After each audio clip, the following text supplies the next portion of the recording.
नमस्कार साथियों। आज सुबह का अखबार पढ़ा तो उसमें खबर छपी थी कि चंडीगढ़ में प्रॉपर्टी टैक्स जो कमर्शियल प्रॉपर्टीज पे है वो बढ़कर 3% से 12% करने की तैयारी है और 1 अप्रैल से लागू हो जाएगा। बिजली की दरों में भी बढ़ोतरी होने जा रही है और पानी की दरों में भी 5% की बढ़ोतरी होने जा रही है। और जिस बात का कमोबश डर था और मैंने 1 महीने पहले जिस बात की शंका जाहिर की थी कि अंदर खाते भाजपा और प्रशासन मिलकर बैकडोर से जो है प्रॉपर्टी टैक्स लगाने की तैयारी कर रहे हैं, और वही बात हुई। 3% से 12% करना मतलब 400% की वृद्धि है। और अभी अभी कलेक्ट्रेट के अंदर भी वही बात हुई, 400% की वृद्धि जो है कलेक्ट्रेट के अंदर भी हुई। सभी ने, हमने जाकर कांग्रेस के नेताओं ने और बहुत सी संस्थाओं ने अपनी वहां पर इसके ऊपर ऑब्जेक्शंस किए, पर वही ढाक के 3 बात हुआ, वही जो प्रशासन चाहता था या भाजपा चाहती थी। शहर के ऊपर टैक्स लगाए जा रहे हैं। नगर निगम का बुरा हाल है। वित्तीय स्थिति इतनी खराब हो चुकी है कि कर्मचारियों को तनख्वाह देने के पैसे नहीं है और कई कर्मचारी संघर्ष कर रहे हैं जिनको 4-4 महीने से तनख्वाह नहीं मिली है।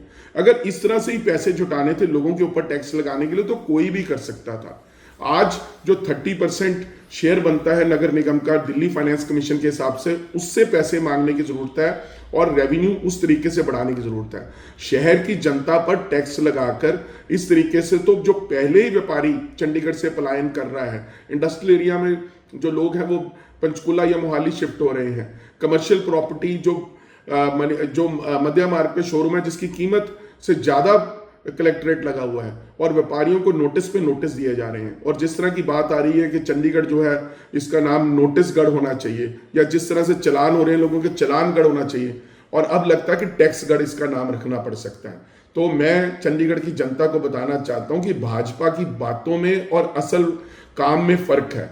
चंडीगढ़ की जनता के ऊपर एक और टैक्स लगाने की उन्होंने तैयारी कर रही है। कमर्शियल की बात तो सामने आ गई है, 1-2 दिन में आपके सामने रेजिडेंशियल की भी बात आ जाएगी। पर चंडीगढ़ कांग्रेस इस बात का पूरे जोर से विरोध करेगी और आने वाले दिनों में लोगों की आवाज को जो है पूरे जोरदार ढंग से उठाया जाएगा। धन्यवाद। जय हिंद।